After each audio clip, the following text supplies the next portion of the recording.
Baby to say, Atoman, Kofi Donko, Imam Pehia, Danjra, Kaswa Obum, Dodowa, Kofi Kwe, Ayete Kote, Wager, Broadcasting, Ani Bebre, Sayako Central Region in Sua, Cape Coast, Ayensudo, J. Crodia, Portin, Gumwa Kwe Krum, Yanko Eastern Region, Ensawam, Kwasinyako, Afram Krum, Afayentufa, Nayanko Northern Region, you will be Watamale, Nyampala, and Sassono Bay, UDS Campus, I Watamale Kumasa Kwanso, yes, Sansu Executive Wanzo, the other Chromo Pair. Now, what Sansu Pair, Assassin Yantam, and Yakuya and Efua, you will be with the whole Ghana, and on Tishu Yakwai, I was the main office, Accra, Tessano, Yani Ghana Telecom University, and our police training school, and a Dijanimu, Wakaswa Malam Quantum Ponoso, a month from Yani Resurrection, sorry, a Dijanimu, now Yakwa Amasama Iswa, opposite the Central Marks, Wa Amasamaiwa, or Bakrowa office, no, I was site to Hope, Afay Ashaiman, Yani Lorry Station, and a Dijanimu, Frey 0302 963740, Ebim 0302 963740, KASE3 Ghana Limited, Yenti Usubet Miesidai. Adishmaima, KASE3 Ghana Limited, Ye Jumakubia, Yesi Dine Ton Dine, Eton Sase Krujia, Mansubia Nihu, Wutoyan Sasibia, Abaya would dear forever and ever. Wabusian Dachinti, Anunti, KASE3 say, she are 10% to pay. Now fresh chassis, Usi Dino, now Uchani Kakankakra. KASE3 in Kwane wants Sasi with the whole Ghana. Ya want Sasibi or Greater Accra. Baby to say, Atoman, Kofi Donko, Imam Pehia, Danjra, Kaswa Obum, Dodowa, Kofi Kwe, Ayete Kote, Wager, Broadcasting, Ani Bebre, Sayako Central Region in Sua, Cape Coast, Ayensudo, J. Crodia, Portin, Gumwa Kwe Krum, Yanko Eastern Region, Ensawam, Kwasinyako, Afram Krum, Afayentufa, Nayanko Northern Region, you will be Watamale, Nyampala, and Sassono Bay, UDS Campus, I Watamale Kumasa Kwanso, yes, Sansu Executive Wanzo, the other Chromo Pair. Now, what Sansu Pair, Assassin Yantam, and the Yakuya and Efua, you will be with the whole Ghana, and on Tishu Yakwai, I was the main office, Accra, Tessano, Yani Ghana Telecom University, and our police training school, and a Dijanimu, Wakaswa Malam Quantum Ponoso, a month from Yani Resurrection, sorry, a Dijanimu, now Yakwa Amasama Iswa, opposite the Central Marks, Wa Amasamaiwa, or Bakrowa office, no, I was site to Hope, Afay Ashaiman, Yani Lorry Station, and a Dijanimu, Frey 0302 963740, Ebim 0302 963740, KASE3 Ghana Limited, Yenti Usubet Miesidai. Adishmaima, KASE3 Ghana Limited, Ye Jumakubia, Yesi Dine Ton Dine, Eton Sase Krujia, Mansubia Nihu, Wutoyan Sasibia, Abaya would dear forever and ever. Wabusian Dachinti, Anunti, KASE3 say, she are 10% to pay. Now fresh chassis, Usi Dino, now Uchani Kakankakra. KASE3 in Kwane wants Sasi with the whole Ghana. Ya want Sasi be what Greater Accra. Baby to say, Atoman, Kofi Donko, Imam Pehia.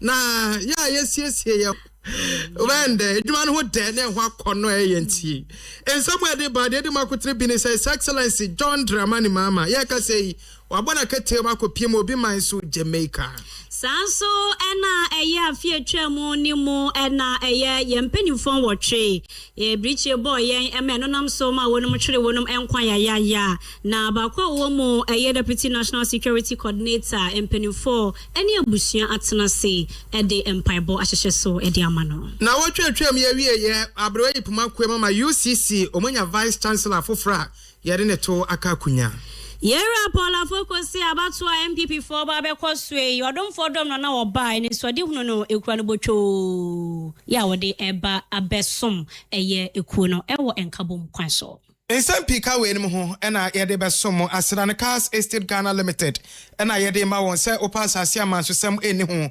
nkratasem bibia dimo no me nantembre wadaro ma ye bedu sika di na filanga da se brimo obaka zakachia fala stress free land ye tira kwan ni free kran ekosi tamale ye wansase o man fa na bebia dia wodi sidan dia wodi ye phone eya na do ani ato ye so oni KASE mpanyufo ntwetwe nkomo 0302 963 740 0302 963 740 na oni KASE3 Ghana Limited ending komo enyuma kuo no ebi eka ho ena omu API ya wonom so kelele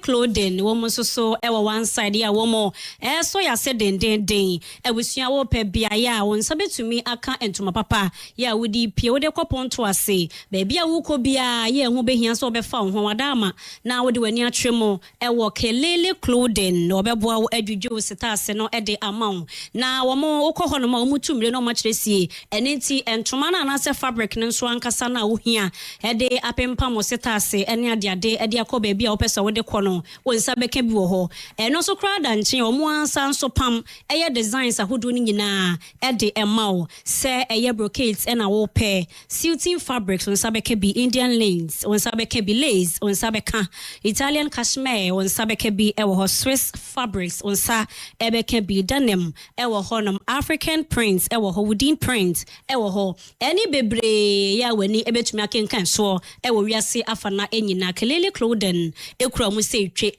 na eno so danchen a designs ahodo aba adwama so ya obi epempam na screenshot no ve egu phone so na wadama odi wani twemo ewo kelele clothing na nyina obetumi adwudwe bi ede amaw ema ene emerima enso ede enyina wo metwa kwan ewo eye North Kaneshi eye the mod bus stop honomo apewudu honomo ahoma no eye 0541 849257 and I say 026 886697 and I 697. Kelele Clothing was say elevate your style with us today all the way. So and a bright hiring HR consultancy for and so our one side ya kwenye ni mwa ya best also and so edi amao.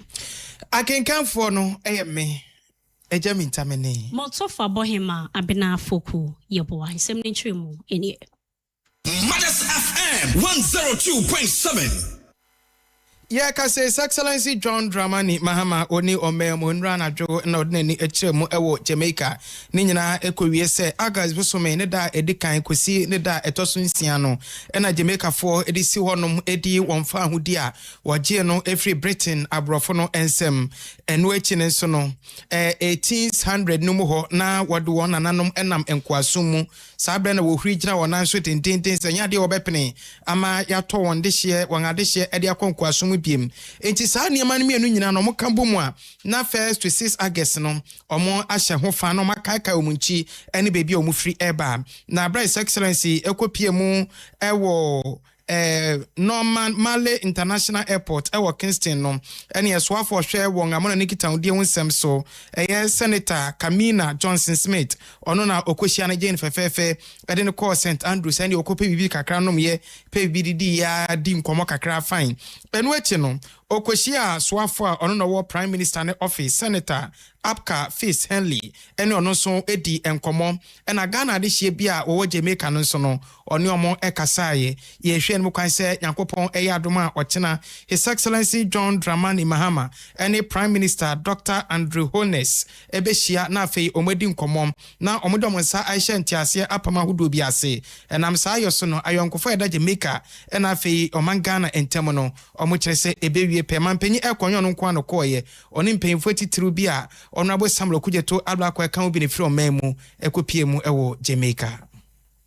Mothers FM 102.7. Mamento asemne so memfa emma wo ede osa na busumi se ya ne ewo mu aye nka bi hyemu afrase ene bebeto dwa se ye mpanifo enwotwe wo mu etiti wiem hyen emu wo mu nam kwaso mu do mani kyeremu ewo bo ase santemantam ne nakopon komasi emu na wo makoto wo mu dwumadi eso ya na efa efumagudi etu de nam kwati kwaso ekwane wo mbefa so ehyiehia toato adwene se ne be ya ne nyina da ebetumi abrase ewo sa kwan no eso ene se ye hunu ne efiri so bete tie bayra humem ama bayra entumi amoni teketi ni yenye biani ara ho semetu hia ye yade akakraka enana edabomane so ehwe yenimo na empenifo ni mu baako enso so eye Alhaji Limuna ya wono nso so na oye Deputy National Security Coordinator na ono nso so eka ho bi na enam se oye muslimi ni nti empenifo etra se ye na afe ababosome kro no mu ena ye renti wo mu ede eye empaibo konkron eye adoa no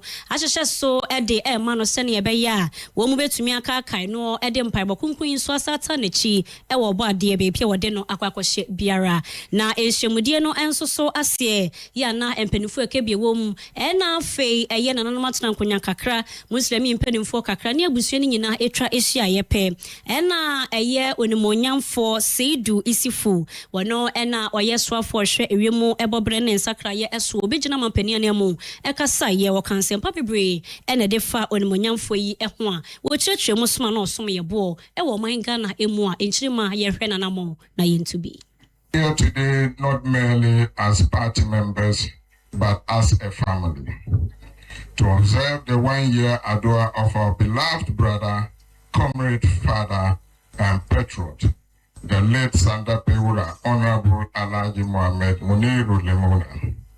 1 year ago, the NDC lost one of its most loyal, most humble, and most dedicated sons. Gunja lost a chief. Ghana lost a statesman.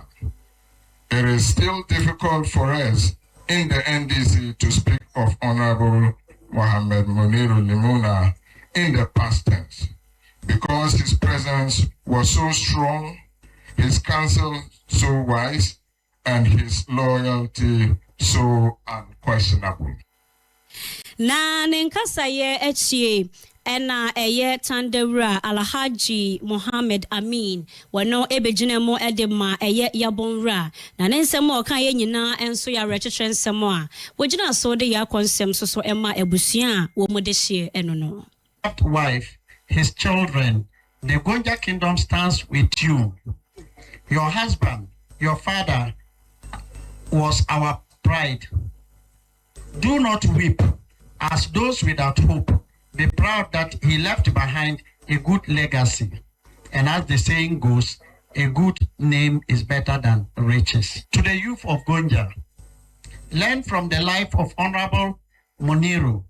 He teaches us that you can be educated and still be traditional. You can be a politician and still be respectful. You can be powerful and still be humble. Na ne kwakra mo no Alhaji Musa Limuna wano ena ejina eye abusuana na mo edensem tu dwana ni nyina akoye na asere mpemesi edua wo gina abusuana na mo ede ama Ghana mampani Gonja de hya wase jasa ngoma so de press de His Excellency John Dramani Mahama ne na nanom atena nkonya mpanimfo akebie wo bibiara sabi wase na daje de ni hwemu e wo hono mo a wo magina wo machia ede ababedusa empempenso yi. Like you asked, we are recovering. And with the help of Almighty Allah. And then with those, I called my daddies because he helped train and establish most of them. And they haven't forsaken us since his demise. So most especially His Excellency, the President, has been very helpful since the day of the accident. And we are most grateful to His Excellency, the President. It's not everybody or every leader that will have that heart. But because he sees us as his children, and we also see him as our father. Mothers FM, yes, some pa. Ye aye Alhaji Mohammed Muniru Limuna ni busuani ya wade aseda ema empenimfo. Yanto asem ne so na yenkopie mu ewo UCC University of Cape Coast by break akrani na the obehwe school ne so say vice chancellor hwe atoto ne ma na manso eda so eye pa ye de ko ye de ka e ma ne ko wiewie ewo court kra na enye asem ketwa na so ne odumfo adaroma ye kase no omoyi Professor Dennis Walanyo aheto so no ye vice chancellor enhwe school ne so mfrinhia nan ya edi ye nganim yi emu na eno ena na watwe wie ye wo ye amamre ne amane esefata Accra na wadi ne kunya ehye ne nsa waba behwe atoto niema na abra Professor Aheto kasa no wo kire say enwuma pa ne nananom eba be ye ma UCC beji din no ono abi enya de obetoto na sekura ono so be boadwuma biti sab na fuko ye bo ahwa aboa ama niema etimi akonkan discipline no nonsense eno behwe amanedi dwuma ewo UCC. It is now my privilege to build upon the enduring legacies of my predecessors, preserve what must endure, improve what must evolve, and introduce bold and new initiatives that must emerge. My vision, therefore, as Vice Chancellor for the University of Cape Coast over the next 4 years, therefore, is to provide strategic leadership to foster a transformative, inclusive, and a diverse academic environment that empowers excellence in research, teaching, and learning, and outreach for wider impact on society. Professor Dennis Walanyo Aheto na yetien nkan ono Vice Chancellor Emma UCC and wetino na Chancellor Emma University no Sir Sam Jonah editu dwa so 1962 abrana Dr. Kwame Nkrumah University na nani swari hunu kase pa ne say university ne be vocational ye ko akushiansa no nyuma obepie firi wa ba abonten no na kyese wo ba abedidi ho na msese ne kamia say university no ya dane ne ho kakra efiri ho nti obesere say university ne sense ne dademu na afi so ye no mo so ekọ university wi I say courses bi won ma akushian fa ma ye hwe na ye tototo ho pe no ye nyai Osayefo Dr. Kwame Nkrumah, our founding president, saw this before all of us, and I quote, "We want thinkers of great thoughts. We want doers of great deeds." And remember why this very university exists. Kwame Nkrumah founded it in 1962, not as an ornament, but as a tool to train the teachers who will build the nation. This university was born vocational. It was born with its sleeves up, rolled up. Somewhere along the line, we grew ashamed of our sleeves like everybody else. So today, I'm asking the university to roll them up again. The pessimists amongst us tell us that artificial intelligence will take over all our jobs. I don't believe it, but I do believe this. AI will take every job that consists of knowing things, and it will multiply the value of every job that consists of doing things in the physical world and caring for people in the human world. Sir Sam Jonah na yeteni nke Chancellor Emma UCC na ne krakra mu no na Director General Emma Ghana Tertiary Education Commission eso etu Ghana for so pesoko university a ko university a Ghana University men ko university a ahoho na aba abete obroni bi university na odi echire gidigidi ubawie no afi na certificate runtimi fan ko ba bia adan a university na akwa no muni accreditation yema ise nwonran yewo KNUST wo yewo University of Ghana yewo UCC yewo UDS yewo UPS ne Ghana Telecom University na anui Unicom no munyina wo monkwa no na mo no na ye Ghana for de no okofa fichiri utiate. I therefore wish to caution the general public, do not enroll in institutions whose credibility is in question. The UNAM case has raised serious concerns about the quality and recognition of qualifications from certain foreign institutions. Students and professionals must exercise due diligence before investing their time, resources, and aspirations in programs that may not deliver the quality and recognition they promise. Instead, I encourage all Ghanaians, including all those gathered here, to pursue made in Ghana education. 102.7 Professor Ahmed Jinapo Abdullahi na yatene nkan JTech Penya Odano. Nyina da ye nimsem se amanyoko NPP osono kese womo ebeto aba ede ayi wonum empanimfo na womatumi abedi eye amanyoko yi anim na tumi aboa ema mfimpino ene aduonu enwotwe abato no womatumi ekukuru abenwa kese no na womo ankasa etimi atena so ede oman konkron Ghana yenso na emu mpanimfo ni bia wonum epre emu baako eye onimunyamfo Paul Afoko na wo prese obeye dwamtenani ede ama amanyoko NPP na ebra woni nsɛmtwerɛfoɔ twetwem kɔmɔ na wɔkye n'ani so ade hunu no wɔ sei wotumi hu sɛ ɛyɛ abato a yɛkɔɔyɛ akyaakyɛ bi na ɛno nso ɛnhyɛ da ɛnkyɛ bi asa no yɛkɔɔyɛ no NPP amanyoko na kyɛ sɛ entwopa kɛseɛ pa ɛna yɛdi yɛ ɔna bɔware ne ade nwom nyinaa so betwa mu ɛne ade wɔse ade baako atwe wɔn mo san ɛyɛ mentime ho ase mpinkyepinkyɛ nketenkete wi a ɛwɔ amanyoko nim sɛ praye wɔ hɔ wi baako a na ebu ne nyinaa wontumi mmomokwa mu a ɛnyɛ ye ɛno nti ka wɔ mo ntumi nka mmomu na nneɛma baako bi nso so twetwe wɔ mo sɛ no ɛna adi ntwo yi bae no wɔse wɔ ba ne deɛ ɛyade sɛ ɔbɛboa ama amanyoko na fa ne tampa bi ade afra na ɔdɔ soronko ɛne biakoyɛ atumi akɔso ɛwɔ amanyoko nim na afei wɔ mu ɛkonkoden a saa 2028 abaso ne de nkunim no wɔ mu a ɛde a not one single thing. First, I look at the state of the party today. That was the first thing that triggered me to react. Because after all these years of just not being active in the party, just staying in the background and working quietly, seeing that from the time I left the party, having prepared the party for a general election, and seeing that what I bequeathed, even though it's not me, it was teamwork, the whole party was involved. I cannot claim to have a magic wand.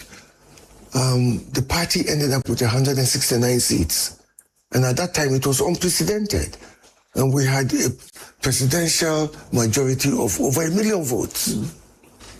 And all of that started to go. We dropped from 169 to 137. And in fact, in terms of managing our internal elections, I managed it in such a way that even though we had over 30 sitting MPs who lost the primaries, none of them went independent. None of them went to court. They all accepted the results because they accepted that the way I had conducted it was fair and clear. Na nsɛm na wan fancy hɔ a wɔtɔkɔ asokora bu nkompɔn ɛkɔ akyaakyɛ bi ɛdifiri ɛyɛ amanyɔko no abakɔsɛm mu kwan ne ɛfa supie mu ɛne adeade ne dwumason yɛ osusu sɛ no nso betumi aboa daakye ɛwɔ NPP amanyɔko no ɛnso so emu. We had the PFP with Victor Owusu, and we had the UNC with Pawili. In the end, after sitting in the wilderness for 30 years, of course, military regimes came in between. We realized that we couldn't win power, divided. So those two political parties came together, and now we have NPP. So I believe we can do it. I believe we can build unity, because that is what we need. We need it. I haven't spoken to Alan, no, but I've spoken to all those who contested Vice President, Excellency Mahmoud Bawumia. I've spoken to all of them, and that was with a view to making sure that they are aware that, look, I want to come to contest, to become chairman, and once I become chairman, I would want us to get back. And the Vice President has done something. Our flag bearer, he did something positive. He set up all those committees and put all those who contested him to chair and lead those committees. That's a start. Mothers FM, yes, some pa.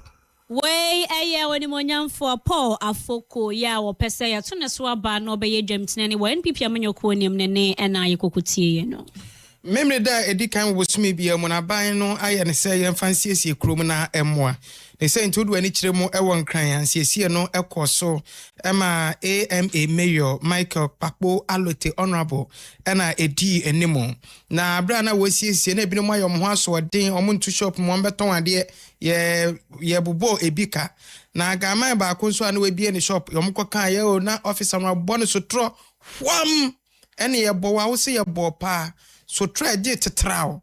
Now utimu say ja wom no officer ni twa no sa na ekweso so ni mu a ne ade.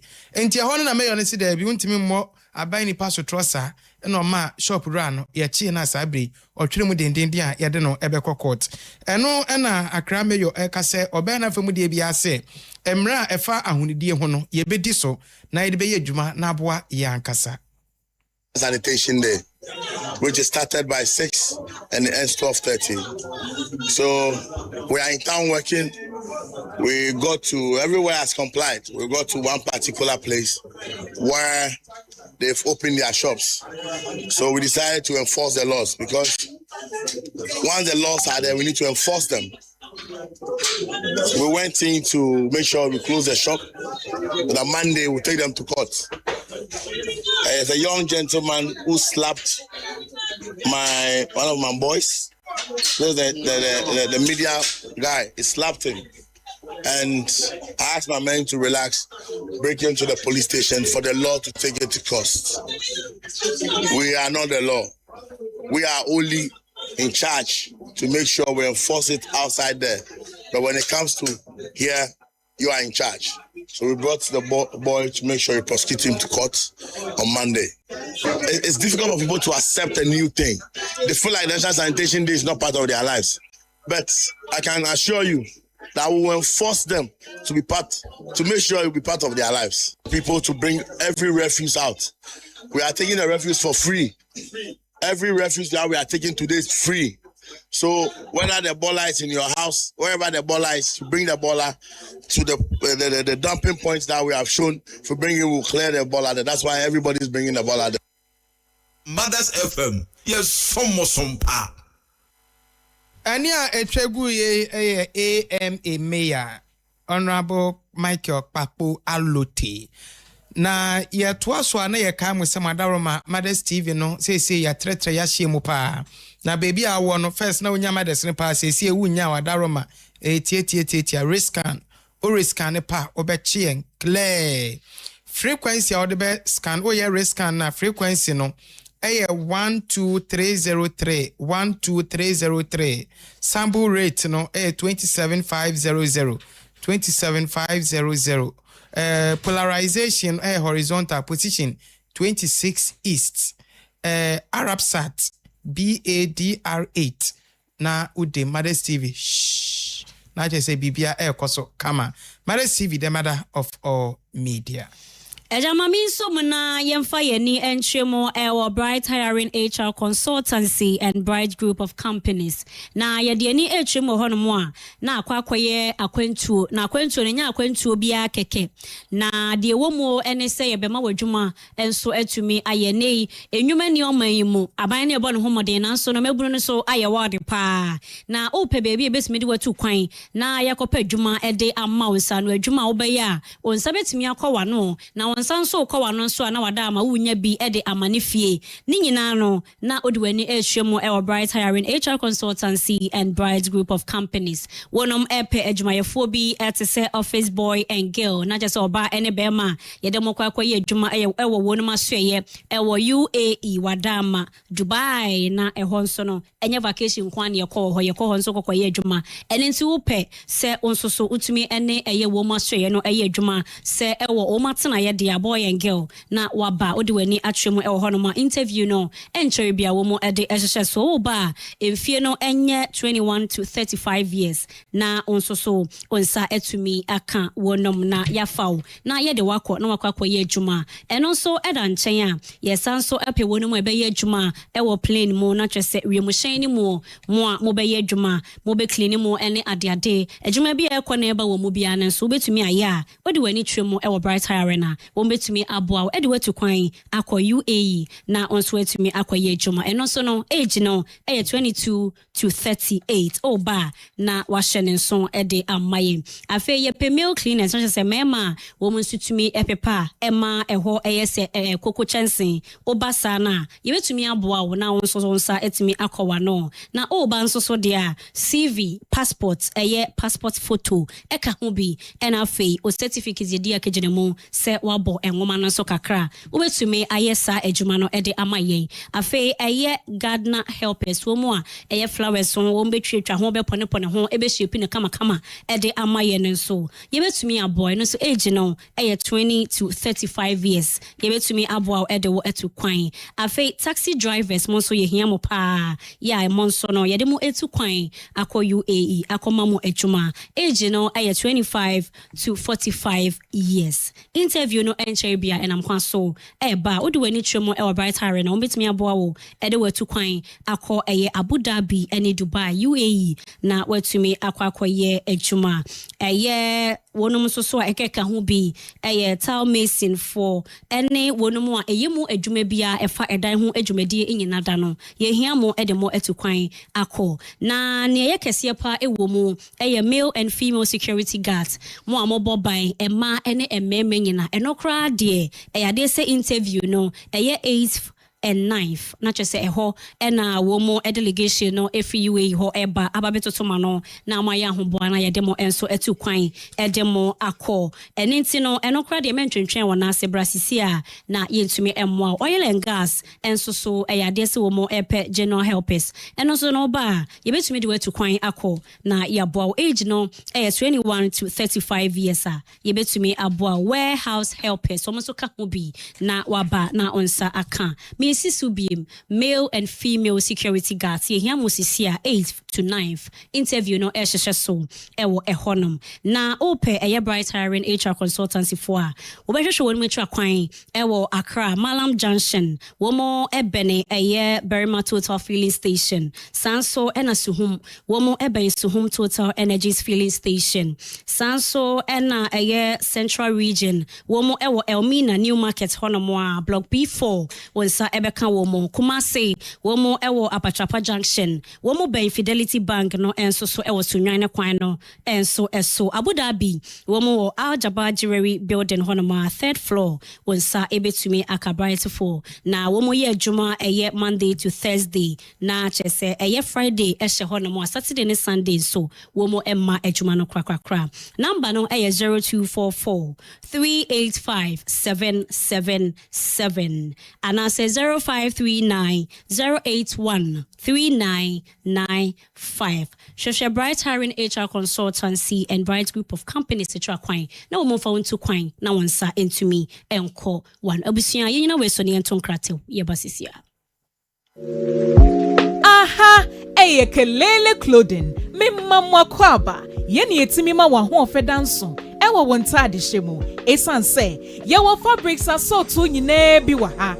African prints, Kelele Clothing dear. Yes, so pam the show. Come on. Ye pam a man mema kaftan, corset, agbada, a man mema dienina.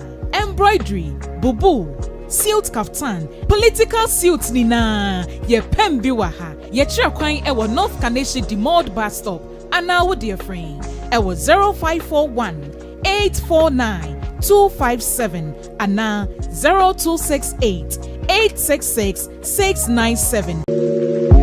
Aha, Kelele Clothing. Adishmaima KASE3 Ghana Limited. Ye Jumakubia. Yesi dine ton dine. Eton sase krujia. Mansubia ni hu.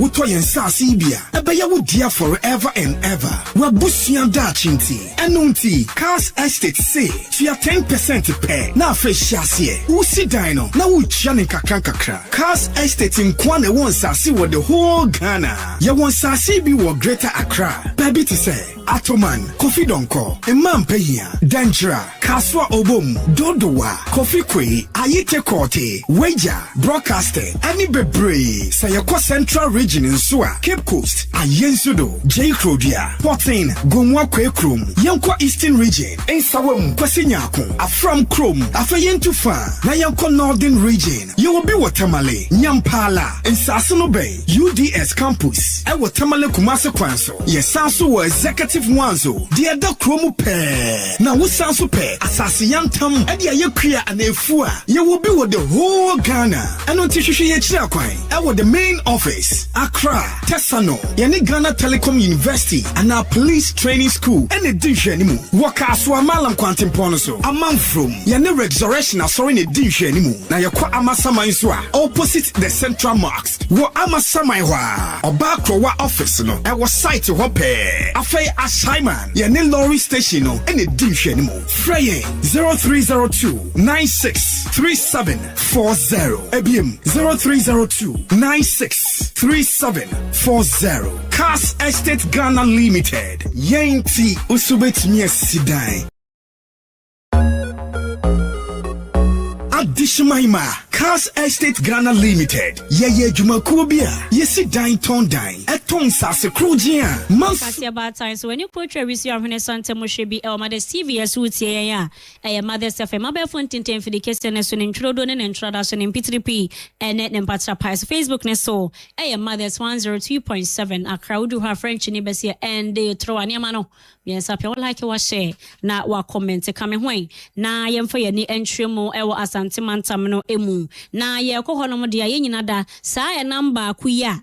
Ehu dini bebre ebi fe no kwe ebi se swine ebi se brachas chese eja bo amidini ni bi u obi oho nso se okese srade nam o mo se sa bo na ye de ne boss srade nam ni ba bia ye nam ene srade eye pork ena me preko wonu mu eye mpreko o masemi ena me ba beken na eye wonu mu nsoso a ehwe na femu efa ne nuro asem so mo be fifi mu ano ehunu se enyarewa bi ante atese wo mu ntamu anase ya de wani mpo eba entumi enyina wo mu na enye nsemu na enkunkum wo mo ene adiade na me ka edi aba be si Ashanti Regional Veterinary Director na director no eye Dr. Mabel Abudu na ne nsem bebre no de aba monten so chese ekuafo wonu mo ye ne sa mprekwe wo mu makwan ema wo mu meye wo madwuma se nka wo mu ba na ebe mu kwan na wo mawurawura mu se emo na tesen ne ahwe mo efa nunura afem se mpa ne de wo mu tesen yade bi wo bi so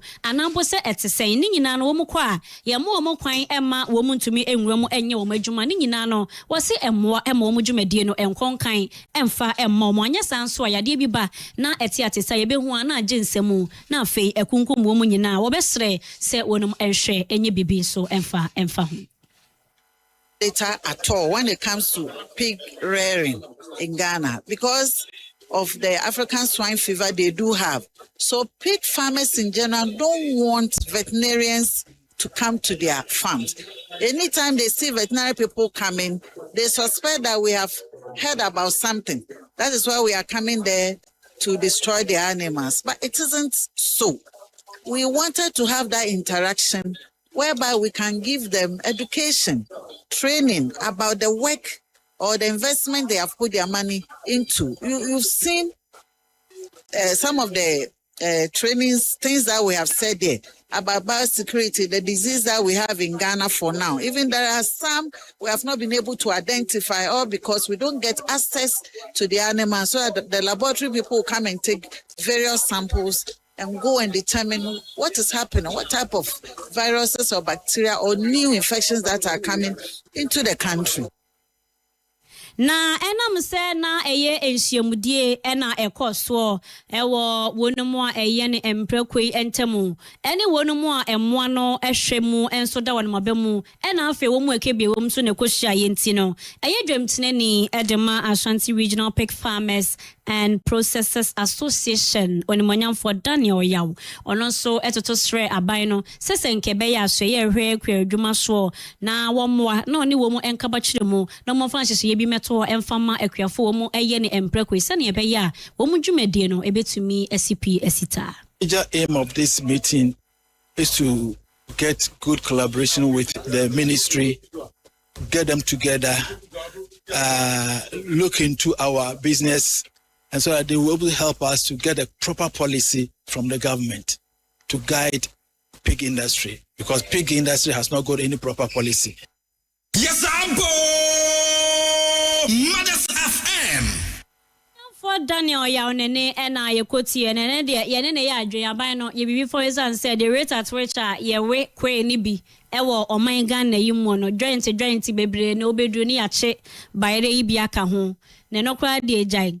Na oma peme ko bi apete ho na chese ode wasa wanum wintros ene adeade nti ende aban nye bibi mfamfa ho na monso amoye no moma kwan na veterinary for ne ba wo mohwehwe wo mu na dodo na are ohu enti se ko ba se mo anini ni nso amaya ebe ha ba nso mo ba mo kwan na wo mo enye adwuma no because kwe no unya ne ntwre no unya ne ntwre ne de bo lights bia super.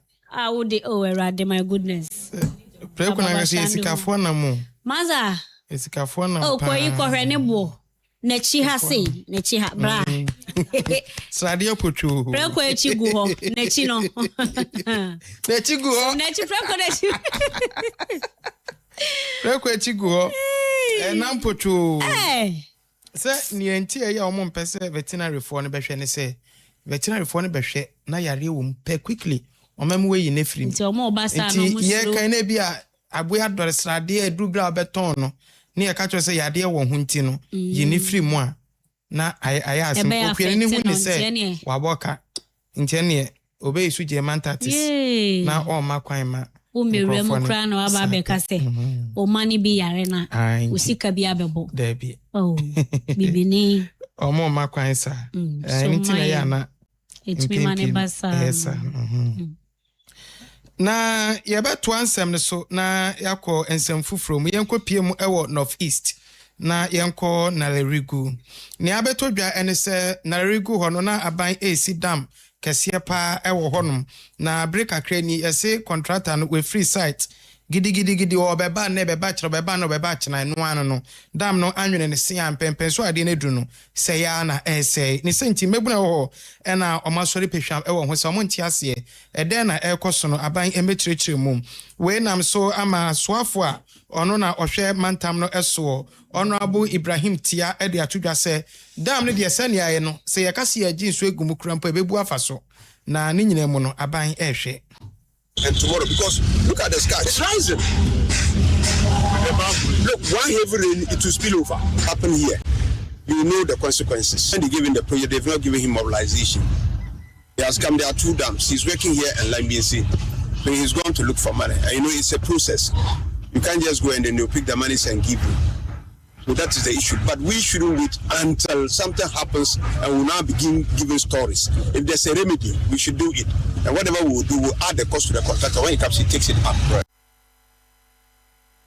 Enia etwegu ye north east mantam no esoafo eno no yera Ibrahim Tia na ose omude adwuma na ma contractor foforo se contractor ba ko ne de ne aye aeka enti omde ma contractor foforo na ne aka ne se aban me mani sika kakra na wetimi ape ne ne ama na waba site na waba hye adwuma ase mbebro ne se wakati ehye ne kasintenna tumi nya atra male kabna ya mana tia male mbebro ne se wakati ehye ne kasintenna tumi nya atra male kabna ya mana tia male Mothers FM yes sompa eni atwegu ye Honorable Ibrahim Tia North East mantam no esoafo na Nalerigu kasa ena na woka ese na anu no abna kire French ni mu se north so de wa na odi agro mia no cre eja medi agro hopping so wadanfo ne Harry na Idris education minister oh yeah buzia time say ye ni omana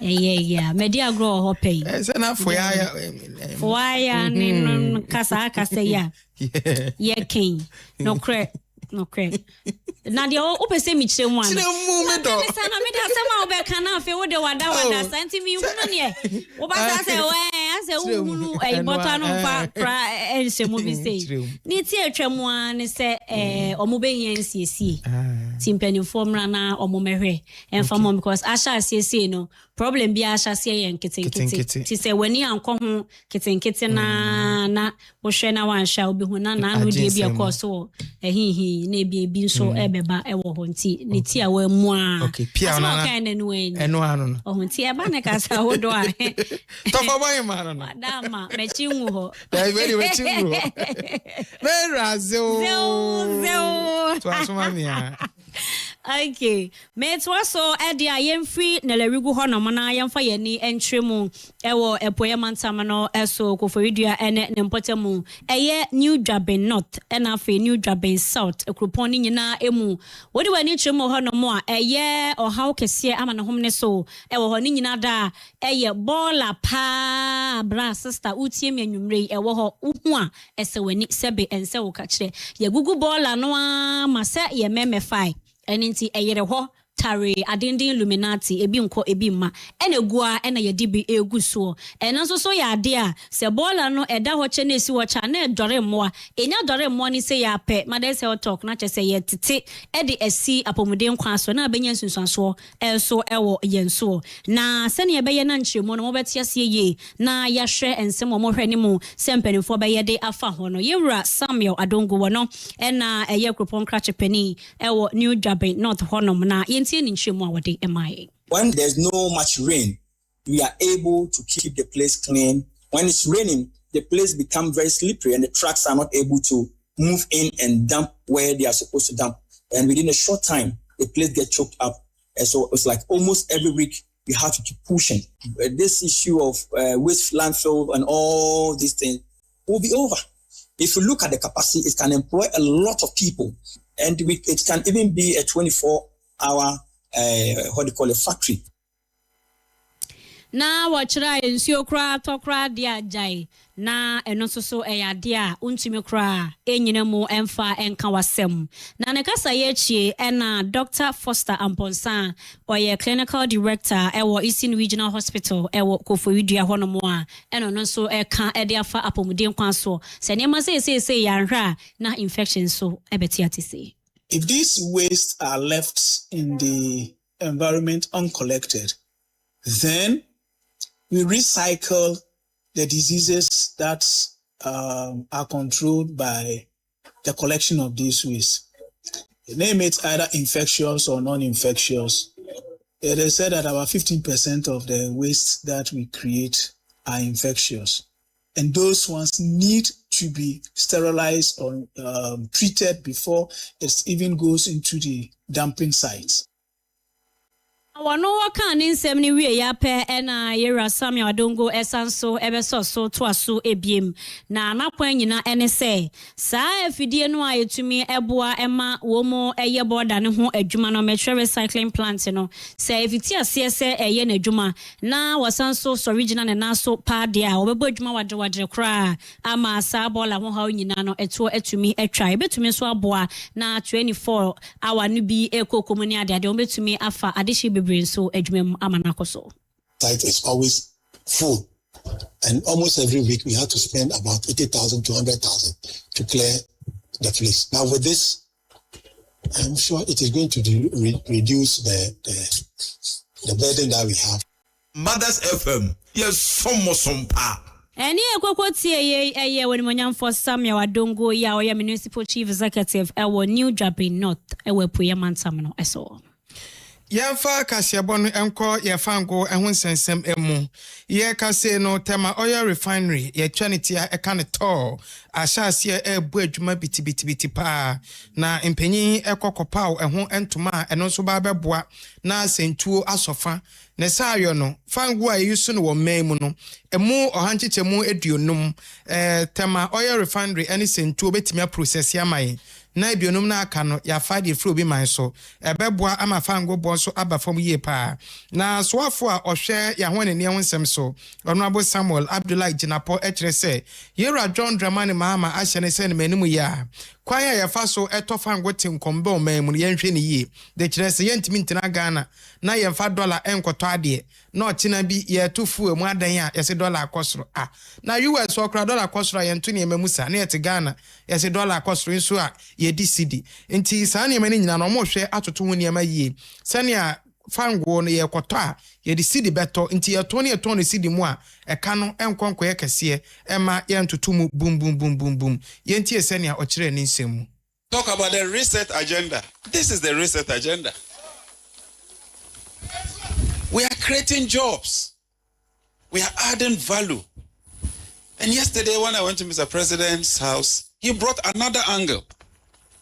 He said, so when Tema Oil Refinery and Central, they take delivery of the oil, how do they pay? And I said, Mr. President, in accordance with the Petroleum Holding Fund and in accordance with the Petroleum Revenue Management Act, they have to go and look for dollars and pay in foreign currency. He gave me instructions. Unfortunately, the finance minister and the governor, they were around. He said, rethink. Take a second look at it. when Tamawa Refinery takes the crude and they process and sell it in Ghana City, why don't we pay Ghana City into that account and use our own city rather than going to the forex and buying dollars? And then the governor said, yes, Mr. President, you are right. Because when we go to the market and we buy forex, we put pressure on our currency. We add cost to it. So next week, let's have a meeting so that we can restructure that. Ladies and gentlemen, now umpe president way. Na umpe president way. You know much so. Na umpe dien. Na owie no na president na kasa tema oil refinery mpanyufo na fe minister no omonka omontuma nsie no omondwindwin bibi opese tema no eho no yetremu na debia no ye process 100,000 barrels of crude debia. Oh, ebedu be ni Ghana be sabritri inchi His Excellency. This ceremony should not be viewed as the end of the restoration program. Rather, it marks the beginning of a much bigger national ambition to build an integrated petroleum industry that serves our domestic economy, supports regional trade, and contributes meaningfully to Africa's industrial renaissance. In this regard, I'm pleased to announce that I've directed the Minister of Energy and Green Transitions to work with the board and management of TOR to present government with a strategic plan to expand the capacity of the refinery to 100,000 barrels a day. We will also restructure the Tema Oil Refinery in order that we permanently eliminate political interference in its work. Mothers FM, yes, some pa. His Excellency John Dramani Mahama na yatinin king.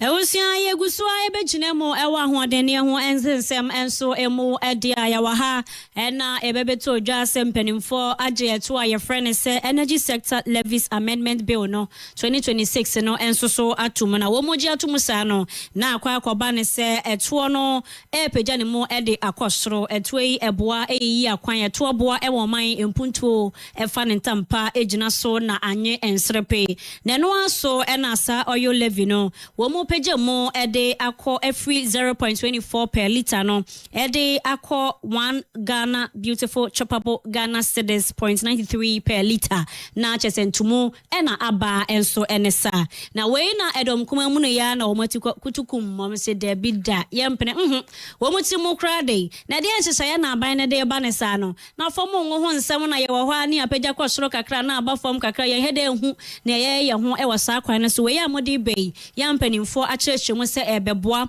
ama eyesika sem wo efam ngo no etumi echine ye no so da nchen a wono mu ayewie bi fa ase ne ade hu nkontabuo no mu beda ho pefe ne ehunu se ne no so ekeka ko ne ehunu mu fa ye fa ede abo man no empuntonyoma eno so ne edom kuma se da bi da we amode be die emu akra esanse enyuma hodo ne ade no wo mu ho beka pa e wosa kwan no eso ne no na nsem twefo ye tuto mu a eye se ye pese ye nsa e company fo a wo mu so enim esu bi na wo mu achiro madwene ede afa ho emu ba kwa yensa kan ye eye onimonyamfo Duncan Amwa no ena eye executive secretary ede ma Chamber of Petroleum Consumers ni tie twemu eye COPEC ono ni twemu ade ma ye hrese wona na pamfo ekọ aprobo ewo bia ye ahodo a sa adwumadie ekọkoso ewo dwumaku ahodo emu ewo no wose ne mo ohunu ye no hrese nsachoye pri no a ena eba encheri bia no sa adwumadie ekoso ni nyina ba na wie ya bibia be konkan nso no de ya de anebo edwoso event today.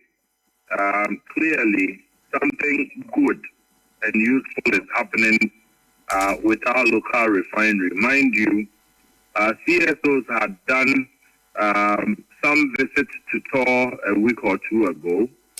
We did some inspection of some of the new installations that were ongoing, i.e., the crude distillation units. Again, one of their generating units was also being brought on so that TOR can actually produce power for itself and even have some surplus to be able to share to the grid. So it looks to me, really, that for a long time we are getting some very useful stuff happening from the corridors of the refinery. And I was even more happier when I came across what the minister said, that the president had instructed them to ensure that the crude, like you mentioned, that has been sent to Tor, a portion of which has also been given to Central, they should not be forcing or compelling them to pay back the value in the dollar currency. Mm-hmm. That was very instructive, because the last time we had any engagement with them, I was interested in the terms of whatever crude supply Ghana is given to Tor now. Na ne kasa ye echie ena onimonyam for Godwin Eduji Tamaklo wonon so ena ye chief executive officer at the National Petroleum Authority for your non suninsusu ya wade ejaye eni. I've seen the issues that have been raised relative to some of the margins, some of the levies on fuel and others, and the point that have been made. But you see, I usually say this, that a conversation on petroleum pricing, we need to have a more holistic view about the issues. Why do I say so? These levies and taxes that he's raised have been on petroleum products for a while now. In fact, until February 28th this year, okay, some of the OMCs were selling a liter of petroleum products at 10 cedis, correct? They were selling at 10 cedis, even with the UPPF margin on it, even with sanitation and pollution levy on it, even with the 1 cedi levy on it. But I'm not with petrol and diesel sold within the range of 10 Ghana cedis. I think that, and I have a great deal of respect for Paul. I mean, he's one of the known researchers within the petroleum downstream. I felt that a fairer assessment of the issues would have incorporated an existing dynamics in the industry. Mothers FM, yes, some pa.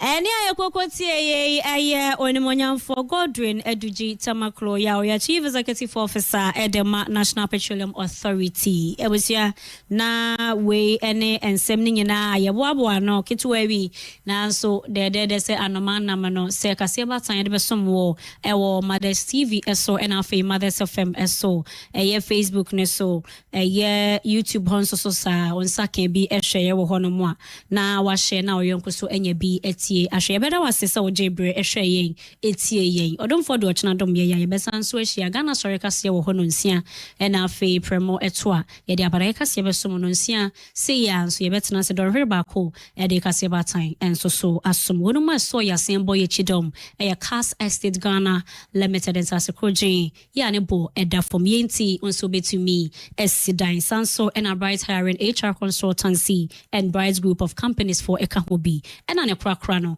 eye kelele clothing and so ekahobi ye beda masi na ye mammo enehwe enitia wajema hene makenkanfo no na eye memotofa bohema abena foku ye bo amene Ejaminta. Ene ye DC tena APP voices ni tumu ede ma ye Lucy Bonechidom sanso na mreku ene na pamfo enso de yeto abe fonten tane so ni TV ni so enyina sabredi ye de mwasi ya kramo.